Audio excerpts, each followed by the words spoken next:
think we're good.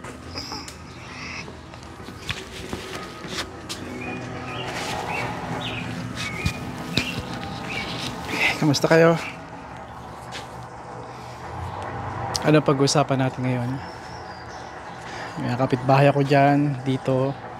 Kaya medyo hindi ako magsasalita ng malakas.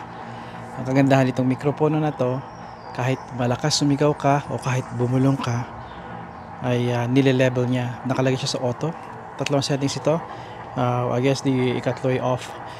Pero yung una ay auto, which is kapag daw mayroong malalakas na mga tunog tulad ng hangin, halimbawa tambucho or ano, napipick up pa rin yun, pero ang concentrate niya ay doon sa boses mo.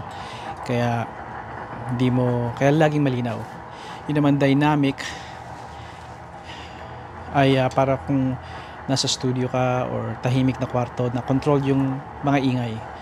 Kaya lagi ito nakaset sa auto kasi lately nasa labas ako, pero lalagay ko siguro siya sa dynamic kung saan tahimik at kung ano yung gawin kong ingay, yun lang ang mangyayari kapag siguro nasa garahe na ako, kasi nakikita ko na sa garahe ako lagi maging majority ang aking pagkausap sa inyo. Right now, again, wala pa akong permanenteng lugar. I'm all over the place. Nabanggit ko na sa inyo yon. Gusto kong mag-video sa mga tinatabasan ko ng damo, sa parke, magbisikleta, at pero sa ngayon nagko-concentrate ako dahil spring, itong isa sa pinaka-busy dito sa North America, lalo na meron kayong mini-maintain na property tulad nito. This is my mother-in-law's house, pero napakaraming gawain, and the reason kung bakit, dahil pinili namin yon. Kapag nagkaroon ka ng garden, for example, it's a big job. Well, let's see, garden hindi naman kailangan maging malaking trabaho, nasa sa inyo yon. Pinili namin na napakaraming bulaklak, gulay, bulaklak, at halos tanim sa bawat sulok ng kapaligiran. Ang resulta nun ay malaking trabaho. At sa fall, nagko-compose ako. Compost means kinukolekta mo yung mga damo at yun ang ginagawa mong pataba, pinakang best na pataba sa buong mundo, sa pagkakaalam ko, at maraming gardeners ang mag-agree sa akin ay yung tinatawag na worm cast, yung mga dumi, yung pupo or ihima ng yung mga dumi ng mga bulate, ginagawang pataba yun. There's a way, if you search worm cast, marami kayong matututunan doon. Hindi ko pa yung ginagawa, maybe in the future. Ginagawa ko compost dahil well, matagal ko nang ginagawa yun, kaya nasanay na ako. I do leaf mold. Yun yung pag-iimbak ng tuyong dahon na sa isang itim na garbage bag. It has to be itim. Tapos mamasama sa moist bago nyo isara yung bag na puno ng dahon. Tapos tutusukin ng pitchfork or kahit anong pantusok para ma-aerate, para may lumabas na hangin. Tapos ilagay nyo sa isang sulok tulad ng basta hindi nasisikatan ng araw, dahil ang araw na yun ang nakakapatay sa mga good bacteria na nagtatransform dun sa leaves yung inimbak na maging isang magandang fertilizer or mulching. Binubudbud yun kapag tama na pag naging leaf mold talaga yun na nabuo na yun, natapos yung proseso nun ng pagka-transform ng leaves sa maging leaf mold, ay maganda yun na mulch, perfect mulch sa mga hardin ninyo, mapabulaklak man or mga gulay sa garden beds nyo. Isa pa, yung compost naman, yun yung parang lasagna. Alam niyo, di ba, lasagna, di ba, mayroong it's layered. Meron kang green, which is yung green nyo, yung halimbawa mga prutas na itatapon nyo na nabulok na, mga pinagtapyasan ninyo ng carrots, mansanas na hindi na ubas, na hindi na maganda, anything na o gulay ay pwede nyo ilagay sa compost. Lagay nyo doon, tapos patungan niyo ng leaves, carbon, yung kasi mga gulay, mga greens yun, gulay, even meat, dairy, although hindi ko advise yun kasi doon madaling bumaho ang compost nyo. Pero pag yung mga galing sa gulay at prutas, perfecto yun. Na kolekta nyo yung sa isang timba, ilagay nyo sa isang imbakan ninyo ng compost nyo, open man yon or enclosed na katulad nito, which mag-uusap tayo tungkol nito. Tapos kukuha kayo ng naipon ninyong leaves or even cardboard or papel, carbon yon or brown ang tawag. Kung ano yung nilagay ninyong green, yung mga prutas ng i-compost ninyo, 3 beses na dami nun or 2. 3 is maganda, pero kung minsan naubusan kayo ng brown tulad nga ng leaves kasi hindi kayo nakakolekta ng masyado, then 2 is fine. At least doblehin nyo yung dami ng amount ng green kaysa do sa blue na ilalagay sa brown na ilalagay ninyo. Isa pang green na very marami tayo ay yung kapag nagkakat kayo ng lawn, yung mga clippings noon, minsan ay binabag ng mga nagkakat, maganda rin yun na panghalo. And then pagkatapos nun, so may green kayo, may brown, tapos repeat the process ulit. Moist yun, away sa araw masyado, tapos kung container yon, hintayin nyo lang, hinihintay nyo nila ng ilang buwan, maging fertilizer yun eventually kahit di nyo hawakan. Iba naman katulad ko, tinitil ko yon, minimix ko eventually, tapos doon lalong iinit yun, maluluto at magiging tunay na pataba. Ang tawag namin doon ay black mold, no? Black gold, itim na ginto, dahil tunay na ginto yun. Dahil kapag nilagay niyo kapag natapos na ang transformation nun, yung pagiging compost niya, talaga mabango siya, amoy abo, amoy earth, at hindi siya mabaho, at ibubudbud nyo yun, madali yun, nagre-retain yun ng moisture at napakasustansya nun. Parang kumbaga sa tao kumain ng natural multivitamins itlog or multivitamins, talagang napakahitik sa dami ng mga nutrients. Talagang ang bunga ninyo ay malago at matingkad ang kulay, at talagang walang sinabi ang Miracle-Gro. Avoid Miracle-Gro, avoid yung mga nakita nyo sa Home Depot, Canadian Tires, or sa Canada kung nasa US kayo, yung mga Ace Hardware, Menards, yung mga big box stores din, di ba? Even Home Depot rin. Alam nyo, siguro nagtataka kayo ba't Home Depot ang tawag ko. Ito yung nagsimula ng mga kakilala ko dito, mga kaibigan ko na rin na matatanda na sila, they're in their 80s, and yun ang tawag nila. Natutuwa ako the way they roll their tongue. I'm still perfecting it, pero natutuwa yung mga tao, they get your attention talaga. Kaya yeah.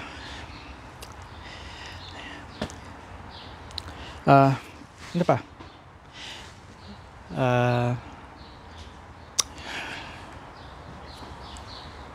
Compost. Ito yung isa sa mga compost na nakuha namin sa aming town. I-check nyo din yung city ninyo. Sa city ninyo, there's a good chance kung dito sa amin sa Kalakhan, Toronto ay nagbebenta sila ng ganito na napakamura, 4 to 5 times na kamurahan kaysa sa kung bibili nyo sa mga big box stores. Try it. I-type nyo compost, tapos yung town ninyo, type nyo kung nagsasell sila. There's a good chance na nagsasell sila. At kapag nagsasell sila ito, samantalahin nyo rin, meron silang kasama nito ay rain barrels, which is kailangan natin yan, rain barrels, di ba? At mga halaman na kadalasan ng halaman binebenta nila ay mga wild, para not wild but local sa lugar ninyo, dahil yun ang nagpapaengganyo sa mga bubuyog, mga bugs, mga local bugs natin na beneficial sa environment. They go and get those nectar or magbahay sila ron or ano. Kaya tingnan natin to. $24. Alam nyo kung magkano to sa mga big box stores? This is between $80 to $120. Let me repeat that again. Kung ano yung sinabi ko. $80 to $120 ang isa nito. Of course, you get all those yung may points kayo, sa Crappy Tire, if you're gonna buy that. But still, that's a lot of money, di ba? How much this? This is $24.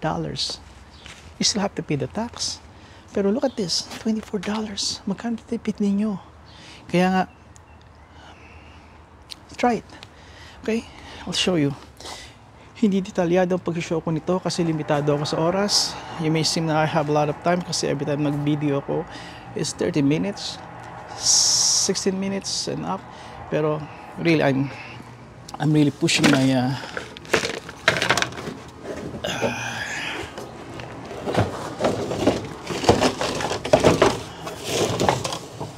meron pa akong dalawang parating. Umorder yung sister-in-law ko at umorder rin kami rito.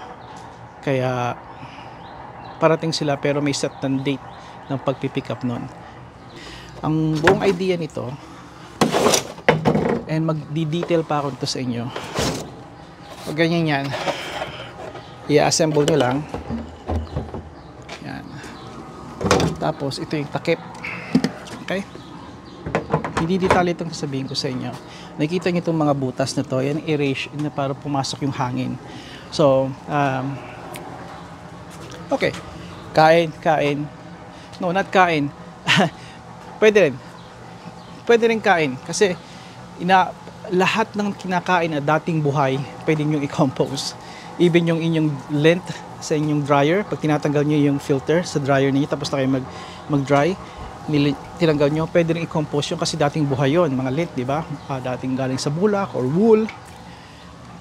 Nalawi ka, lakay. Alright. Meron kayong, halimbawa, hey, hindi na maganda itong ubas, hindi na maganda itong dahon ng repolyo, hindi na maganda itong, sige na nga, pati kanin. I'm starting not to compose that, pero sige na nga.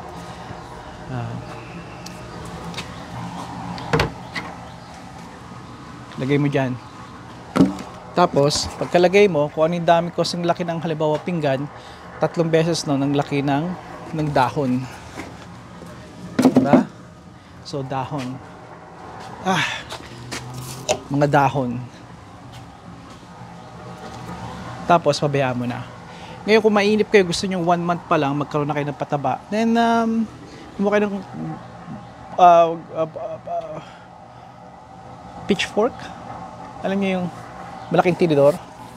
Haluin niyo or stick na may kawit. However, ano man ang paraan ninyo na mahalo sila, mamix ka. At kapag natutuyo, lagyan ng konting tubig. Huwag naman todo. Kailangan hindi malulog yung microbes. And itakpan nyo syempre para hindi mabuksan ng mga critters, right? Ay, ito pala.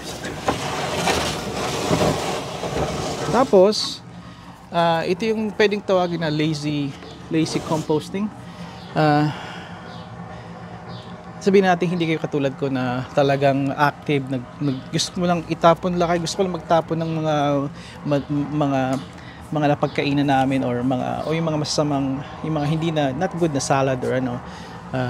Tapos pag nagtapon ako, lalagyan ko ng naimbak ko, naipon kong mga cardboard, papel na shred or yung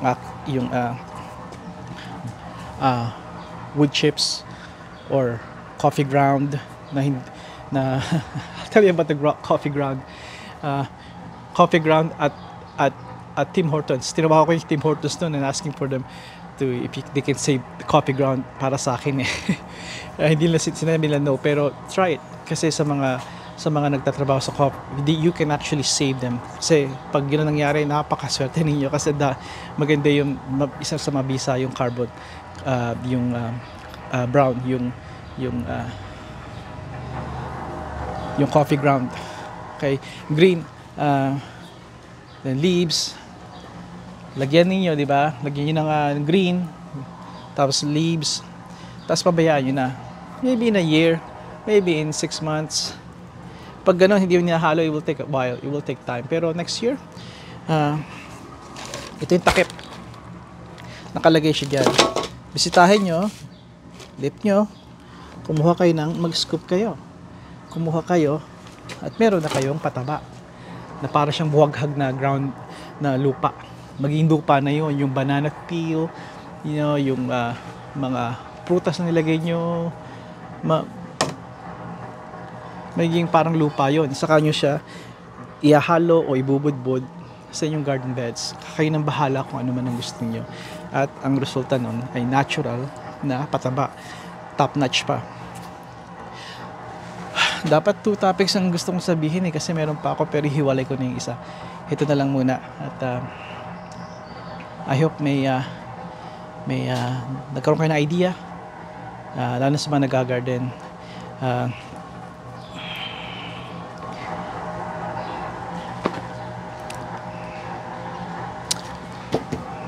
Check your town. $24. Check your town.